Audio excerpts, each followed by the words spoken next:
Вистинската основа на моралот се наоѓа во внатрешното доживување на обврската да се прави добро, како и во радоста на правилното постапување. Врвот на психичката страна на човекот е совеста. Свеста представува сознание на човекот за себе и другите нешта кои го обкружуваат. Совеста представува доживување на себе како морална личност. Совеста е внатрешен судија, бидејќи ги оценува нашите морални идеи и дела.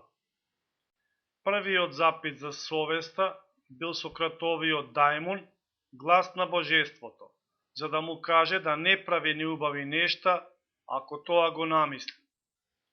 Совеста денес се смета за етичка сила во човекот, која решава за најважните прашања на етиката, го покажува правиот пат. Најважно за човекот, кога треба да донесе тешки решенија, е да ја консултира совеста. Совеста е последна, суштествена форма на моралот, бидејќи последна се јавува, таа е крајен збор на етиката во нас.